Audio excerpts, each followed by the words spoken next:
All my dear students, आप सबका स्वागत है टॉपर ऑनलाइन क्लासेस में। आज हम लोग बात करेंगे जैव प्रक्रम में स्वपोषण और परपोषण के बाद, जो कि हमने पिछले लेक्चर में समझाया है कि स्वपोषण और परपोषण क्या है।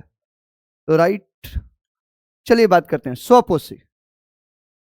जैसा कि पिछले लेक्चर में हमने आपको बताया है कि दुनिया के कोई भी ऐसे जीव जो अपना भोजन स्वयं बनाते हैं, लेकिन वो भी किसी और पर आश्रित रहते हैं, लेकिन किसी जीव पर नहीं, अपने आसपास के अजैव कारकों पर, जैसे सूर्य की रोशनी, जैसे वायुमंडल के CO2, धरती में मौजूद H2O, इन पर निर्भर करते हैं।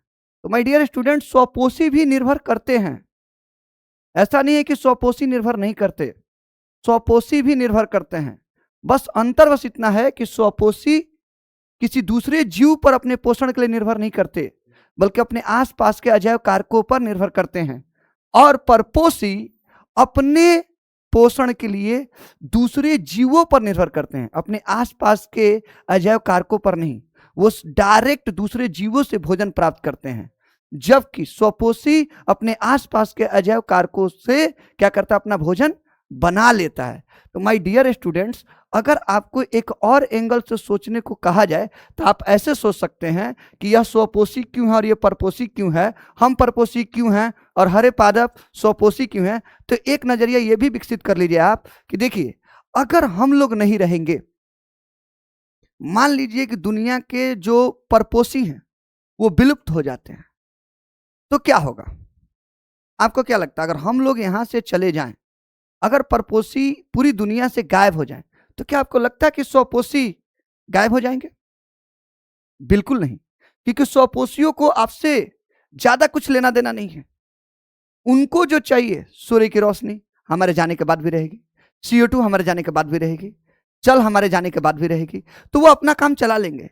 इसलिए इस मायने से भी देखा जाए तो वो हमारे से बिल्कुल अलग हैं, वो हम पर निर्भर ही नहीं कर रहे हैं। हमारे जाने के बावजूद भी अपने अस्तित्व को बचा ले जाएंगे। इस एंगल से भी देखें तो हम इनको एक तरह से बोलेंगे कि हाँ भाई, इसका तो पोषण अपने आप ही हो जाएगा, हमसे तो इसका कोई लेना देना नहीं है। लेकिन परपोषी में आइए, क्या स्वपोषियों को हटा दें, पूरी दुनिया से स्वपोषियों को हटा दें, तो क्या हम लोग जो कि परपोषी में आते हैं, जंतु, शेर, बाघ, गाय, भैंस, क्या इनको पोषण मिल सकता है? बिल्कुल नहीं मिल सकता है। तो इस एंगल से भी देखें तो हम निर्भर हैं, लेकिन ये हम पर निर्भर नहीं है, लेकिन ये भी किसी पर निर्भर है।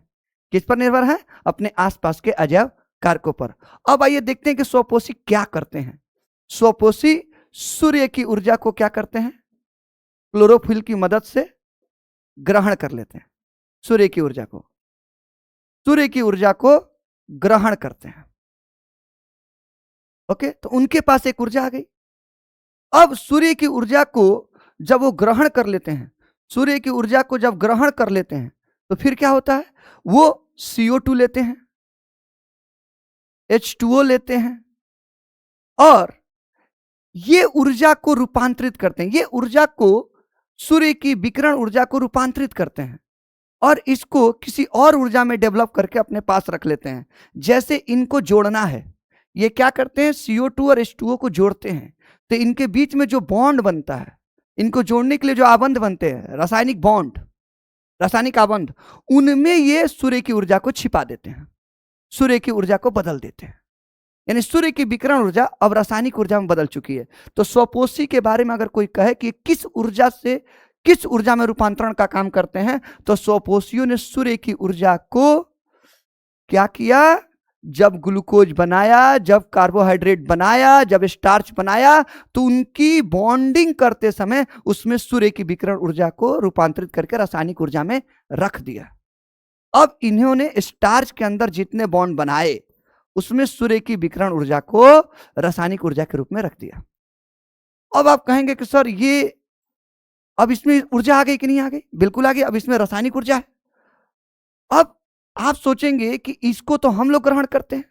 अब एक और एंगल देखिए कि ये लोग अगर अकार्बनिक और कार्बनिक में बात करें, तो जो स्वपोषी होते हैं वो अकार्बनिक चीजें लेते हैं, अकार्बनिक चीजें लेते हैं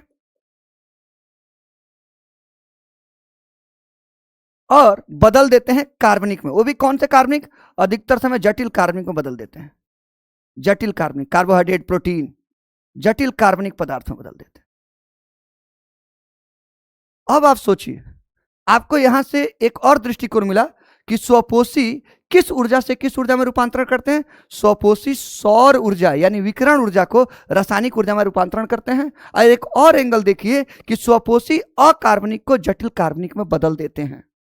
यह भी आपको याद होना चाहिए। अब यही जटिल कार्बनिक पदार्थ जो स्टार्च है, जिसमें रासायनिक ऊर्जा है, या कार्बोहाइड्रेट, प्रोटीन, ये कौन लेते हैं? परपोषी। अब आप देखिए इनमें ऊर्जा कैसे स्थानांतरित होती है। जब ये जटिल कार्बनिक पदार्थ को परपोषी लेते हैं तो क्या करते हैं? हमारे स्वपोषियों ने तो अकार्बनिक पदार्थ को जटिल कार्बनिक पदार्थ में बदल दिया, लेकिन हम किसको ग्रहण कर रहे हैं? परपोषी किसको ग्रहण कर रहे हैं? ये सोचिए, परपोषी कार्बोहाइड्रेट ग्रहण करते हैं, प्रोटीन ग्रहण करते हैं, वसा ग्रहण करते हैं, जो कि जटिल कार्बनिक पदार्थ है। तो परपोषी क्या ग्रहण करते हैं माय डियर स्टूडेंट? परपोषी ग्रहण करते हैं जटिल, परपोषी ग्रहण करते हैं जटिल कार्बनिक पदार्थ, जटिल कार्बनिक पदार्थ, जटिल कार्बनिक पदार्थ। इस चीज को परपोषी क्या करते हैं? ग्रहण करते हैं। इससे पेड़ पौधों से, क्योंकि उन्होंने अकार्बनिक पदार्थ को जटिल कार्बनिक पदार्थ में बदल के रखा हुआ है, हम उनको ले लेते हैं। तो क्या हम इसको इस रूप में यूज कर सकते हैं? क्या हम जटिल कार्बनिक पदार्थ को जब लेंगे भोजन के द्वारा तो क्या हम इस रूप में यूज कर सकते हैं? बिल्कुल नहीं। परपोषी कभी भी जटिल कार्बनिक पदार्थ को जैसे वो ग्रहण करता है कार्बोहाइड्रेट के रूप में, प्रोटीन के रूप में, वसा के रूप में, उसको उस रूप में वो यूज ही नहीं कर पाएगा। इसलिए परपोषियों को क्या करना पड़ेगा? इस जटिल कार्बनिक पदार्थ को तोड़ना पड़ेगा, और तोड़ के बनाएंगे ये सरल कार्बनिक पदार्थ, सरल कार्बनिक पदार्थ। तोड़कर ये बनाएंगे सरल कार्बनिक पदार्थ। तो माय डियर स्टूडेंट, आप जरा देखिए और सोचिए कि पौधों ने क्या लिया था। पौधों ने लिया था अकार्बनिक पदार्थ CO2H2O। तो क्या उसको वो उस रूप में रख के यूज कर पाए? बिल्कुल नहीं। वो भी जो लिए, कितनी मतलब हैरान करने वाली बात है ना, कि कोई भी जीव जिस रूप में किसी चीज को ग्रहण करता है उस रूप में उसका यूज ही नहीं कर पाता, उपयोग ही नहीं कर पाता। पौधे किस रूप में लिए थे? पौधे लिए थे, स्वपोषियों ने लिया था अकार्बनिक पदार्थ के रूप में, लेकिन वो अकार्बनिक पदार्थ को डायरेक्ट यूज नहीं कर पाए। उनको भी उसका रूप क्या करना पड़ा? चेंज करना पड़ा। उन्होंने उसको जटिल कार्बनिक पदार्थ में बदल दिया, और जटिल कार्बनिक पदार्थ में बदलने के लिए उन्होंने उसको क्या किया?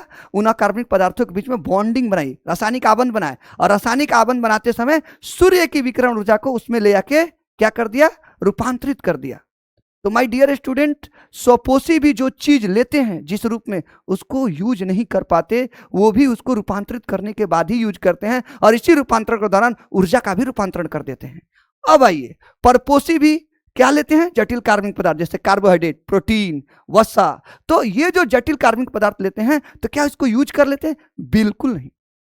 परपोषी भी जटिल कार्बनिक पदार्थ लेके उस रूप में उसको यूज नहीं कर पाते, बल्कि उनको मजबूरी में क्या करना पड़ता है? सरल कार्बनिक पदार्थ में बदलना पड़ता है। जैसे अगर परपोषियों ने कार्बोहाइड्रेट लिया तो कार्बोहाइड्रेट को डायरेक्ट यूज नहीं कर सकते, बल्कि वो यूज करेंगे इसका सबसे सरल कार्बनिक रूप, कौन सा? ग्लूकोज को यूज करेंगे। तो लिया तो उसने, ग्रहण तो कार्बोहाइड्रेट किया है। और देखिए, वो ग्रहण करेंगे प्रोटीन, ये भी एक जटिल कार्बनिक पदार्थ है, लेकिन वो प्रोटीन को यूज नहीं कर पाएंगे परपोषी। ये क्या करेंगे? इस प्रोटीन को चेंज करेंगे एमिनो अम्ल, ये भी कार्बनिक पदार्थ है लेकिन सरल कार्बनिक पदार्थ है। तो इसका मतलब यह है कि कोई भी परपोषी जिस रूप में भोजन को ग्रहण करता है, उस रूप में, कोई भी परपोषी जिस रूप में भोजन को ग्रहण करता है उस रूप में, यानी जटिल कार्बनिक पदार्थ के रूप में ग्रहण करता, उस रूप में यूज नहीं करता, उपयोग नहीं करता, बल्कि उसको चेंज करना पड़ता है और वो सरल कार्बनिक पदार्थ बनाना पड़ता है, तब उसको यूज करता है। यानी वो यूज कर पाएगा ग्लूकोज, एमिनो अम्ल, वसा अम्ल। वसा का सरल कार्बनिक पदार्थ का रूप होता है वसा अम्ल, उसको यूज करेगा। यही से एक कॉन्सेप्ट का जन्म होता है पाचन। पाचन, यहीं से एक कॉन्सेप्ट का जन्म होता है पाचन। क्यों?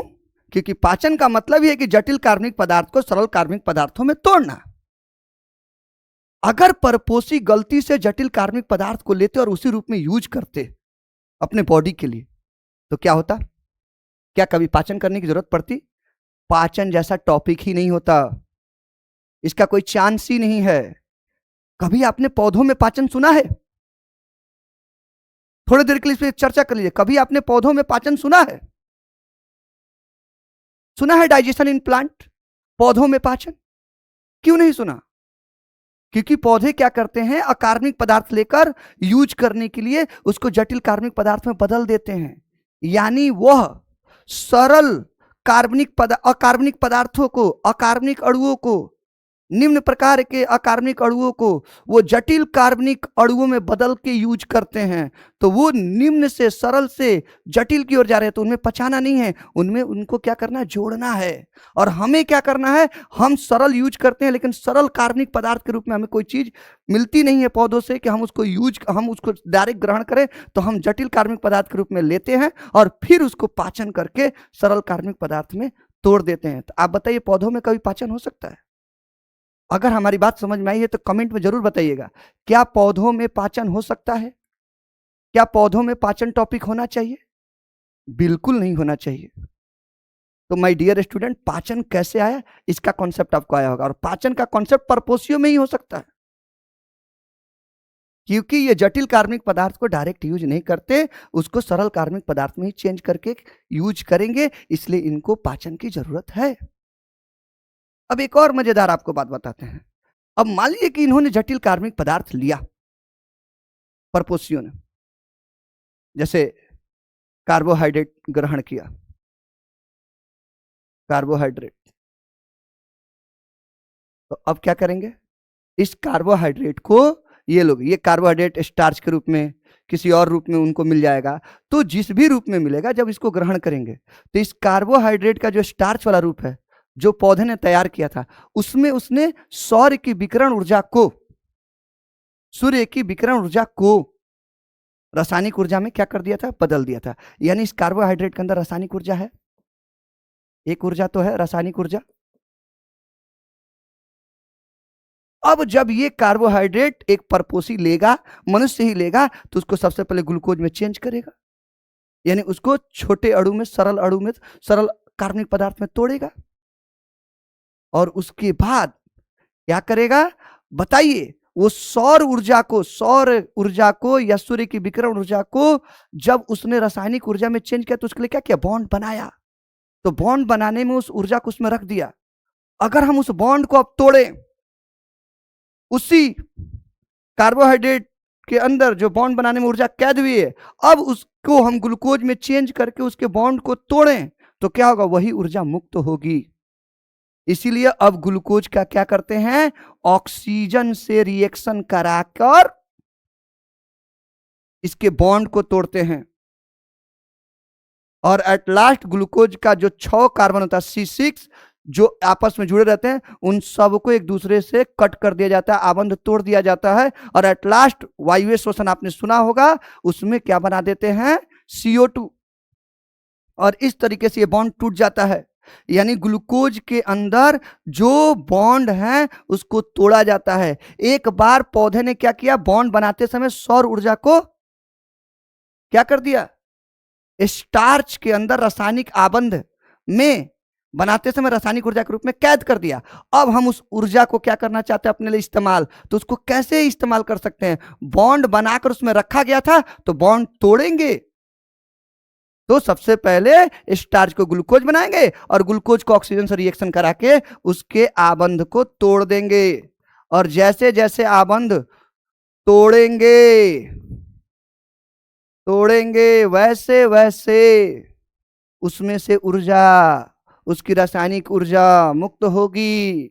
और उसी रासायनिक ऊर्जा का एट लास्ट, क्या आपको लगता है कि रासायनिक ऊर्जा हम लोग डायरेक्ट यूज कर लेते हैं? अब तो रासायनिक ऊर्जा हम बॉन्ड तोड़ रहे हैं तो मुक्त हो रही है और वो हमें मिल रही है, लेकिन हम उसको डायरेक्ट यूज नहीं करते। हम उस रासायनिक ऊर्जा को सीधे फिर एक दूसरी ऊर्जा में चेंज कर लेते हैं बॉडी के अंदर, ATP, और उसको यूज करते हैं। तो मुझे पूरा यकीन है कि आपको ये कॉन्सेप्ट समझ में आया होगा। चलिए अब कुछ सवालों के जवाब जान लेते हैं। बताइए, स्वपोषी किस ऊर्जा को किस ऊर्जा में रूपांतरित करते हैं? तो आपका जवाब होगा कि सर, स्वपोषी सौर ऊर्जा को, या इसका दूसरा नाम है विकिरण ऊर्जा को,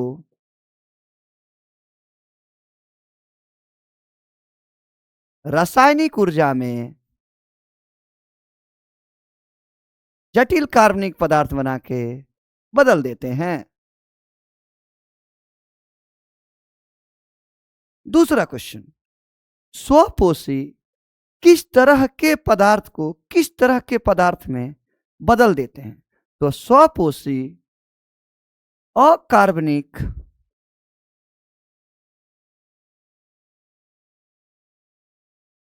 पदार्थ को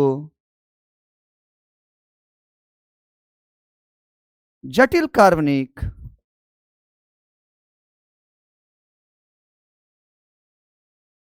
पदार्थ में बदल देते हैं। अब आइए परपोषियों से देखते हैं। परपोषी किस पदार्थ को किस पदार्थ में बदल देते हैं? तो सबसे पहले परपोषी ग्रहण करते हैं जटिल कार्बनिक पदार्थ, जिसको वो लोग पाचन द्वारा एंजाइमों की सहायता से सरल कार्बनिक पदार्थ में बदल देते हैं। अब क्वेश्चन है कि परपोषियों में कौन सी ऊर्जा किस ऊर्जा में रूपांतरित हो जाती है? तो परपोषियों में जटिल कार्बनिक पदार्थ की अंदर मौजूद रासायनिक ऊर्जा उनके बॉन्ड को तोड़ते ही एटीपी में बदल ली जाती है, जिसे डायरेक्ट कोई भी जीव अपने लिए अपनी जैविक क्रियाओं के लिए उपयोग करता है। चूंकि यह एक जीव के लिए ऊर्जा का स्रोत है, ऊर्जा का काम करता है, डायरेक्ट जीव इसी से ऊर्जा ले सकता है, यानी उसको किसी भी रूप में ऊर्जा मिलेगी तो उस ऊर्जा को एटीपी में ही चेंज करेगा, तब वह उस ऊर्जा को अपने लिए इस्तेमाल कर सकता है। इसलिए इस एटीपी को हम लोग जैव ऊर्जा कहते हैं, जीवों की ऊर्जा, जैव ऊर्जा। ये क्वेश्चन आपसे पूछा जा सकता है कि एटीपी जैव ऊर्जा क्यों है? तो एटीपी जैव ऊर्जा इसलिए है क्योंकि एटीपी के द्वारा ही कोई भी परपोषी जीव अपने अंदर सभी जैविक क्रियाओं को क्या करता है इसी की ऊर्जा का उपयोग करके। तो चूंकि ये जीवों की ऊर्जा है, जीवों के काम लायक ऊर्जा है, काम के लिए यही ऊर्जा काम आती है, इसीलिए यह एक जैव ऊर्जा के नाम से जाना जाएगा। ऑल माय डियर स्टूडेंट, अब हम बात करेंगे परपोषण के प्रकार पर। तो आइए बात करते हैं परपोषण के प्रकार। चलिए इससे पहले एक क्वेश्चन और कर लेते हैं कि पोषण की आवश्यकता क्यों है, तब हम लोग जानेंगे परपोषण के प्रकार। तो पोषण के प्रकार से पहले हम लोग जानेंगे कि पोषण की आवश्यकता क्यों है। पोषण की आवश्यकता क्यों है? आवश्यकता क्यों है? आइए इसका आंसर देते हैं। सबसे पहले हम पोषण करेंगे, पोषण का मतलब होता है पोषक तत्वों को ग्रहण करना, तभी तो हम उसे ग्लूकोज में क्या कर सकेंगे, पोषण के द्वारा ही तो हम पोषक तत्वों को लेते हैं, यानी कार्बोहाइड्रेट को लेंगे तब तो उसको पाचन द्वारा ग्लूकोज में बदलेंगे, और ग्लूकोज में बदलेंगे तो ग्लूकोज को हम लोग एटीपी में चेंज करेंगे। यानी पोषण के द्वारा ही हमें हमारी जैव ऊर्जा जिसका नाम है एटीपी मिल सकती है, जिससे हमारी सभी क्रियाएं चलती हैं। यानी हम पोषण करेंगे तभी हमारी बॉडी में एटीपी आएगा, क्योंकि पोषण के द्वारा ही कार्बोहाइड्रेट लेंगे जो आगे चल के धीरे धीरे ग्लूकोज से होते हुए एटीपी तक पहुंचेगा। इसलिए पोषण करना जरूरी है ताकि हम अपनी जैविक क्रियाओं के लिए एटीपी को क्या कर सकेंगे, जुटा सके। नंबर दो, पोषण के द्वारा ही हमारे बॉडी को सबसे पहले प्रोटीन मिलता है, प्रोटीन को तोड़ते तोड़ते एमिनो अम्ल बनाते हैं, और इन एमिनो अम्लों की सहायता से हम नई कोशिकाएं बनाते हैं। याद रखिएगा, सबसे पहले पोषण के द्वारा कौन आता है हमारे बॉडी में? प्रोटीन। प्रोटीन को हम पाचन द्वारा कहां तक ले जाते हैं? एमिनो अम्ल। प्रोटीन को कहां ले जाते हैं? एमिनो अम्ल। आगे की स्लाइड में यह सब भी बताया जाएगा आप लोग को। एमिनो अम्ल, और इन एमिनो अम्लों की सहायता से क्या बनता है? नई नई कोशिकाएं। नई नई कोशिकाएं, और हमारे शरीर के बहुत सारे अंगों में पर डे, कुछ कुछ दिनों के अंतराल पर बहुत सारी कोशिकाओं का क्षय होता है, नष्ट होती हैं। अगर उनकी जगह नई नई कोशिकाएं अगर वहां नहीं लगाई गई, उनकी मरम्मत नहीं की गई, तो अंग क्या हो जाएगा? धीरे धीरे खराब हो जाएगा। इसलिए ये नई नई कोशिकाएं भी मुझे कहां से मिली? पोषण के द्वारा मिली, ताकि हम अपने शरीर के अंगों की क्या कर सके? मरम्मत कर सके। तो अगर अब आपसे कोई पूछता है कि पोषण की आवश्यकता क्यों है, तो आंसर साफ है। 2 पॉइंट में आपको आंसर देना। पहला, कि पोषण के द्वारा ही हमें अपनी जैव ऊर्जा एटीपी मिल सकती है, इसलिए उस जैव ऊर्जा को प्राप्त करने के लिए हमें पोषण की आवश्यकता है। नंबर 2, हमें पोषण इसलिए करना है क्योंकि हमारे शरीर में अंगों की कोशिकाएं क्या होती हैं? नष्ट होती हैं, और उन कोशिकाओं की जगह नई कोशिकाओं की जरूरत है, जो वहां पर हम क्या करेंगे? प्लेस करेंगे। तो उनकी जगह स्थानांतरित करेंगे, उनकी जगह लगा देंगे, तो नई कोशिकाएं रहेंगी। तब तो वो नई कोशिकाएं भी पोषण के द्वारा जो प्रोटीन मिलता है उससे बनने वाले एमिनो अम्ल से तैयार होता है। इसलिए नई कोशिकाओं को बॉडी में तैयार करने के लिए पोषण की आवश्यकता है, ताकि हम अपने अंगों की मरम्मत कर सकें। अब हम लोग चलते हैं पर पोषण के प्रकार। तो माय डियर स्टूडेंट, अगला टॉपिक है पर पोषण के प्रकार। पर पोषण के प्रकार। पर पोषण मुख्यतः 3 प्रकार के हैं। पहला, मृतजीवी पोषण। मृतजीवी पोषण। दूसरा, परजीवी पोषण।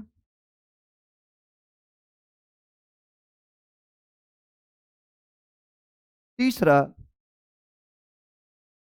प्राणी सम भोजी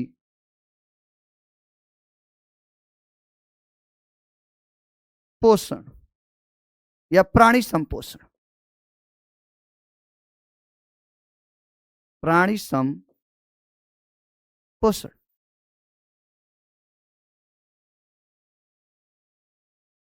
इसको हम लोग इंग्लिश में होलो जोइक के नाम से भी जानते हैं। अब एक एक करके हम लोग इस परपोषण के प्रकार पर चर्चा करेंगे। तो माय डियर स्टूडेंट, चूंकि समय ज्यादा हो गया है, इसलिए चर्चा कल होगी। धन्यवाद।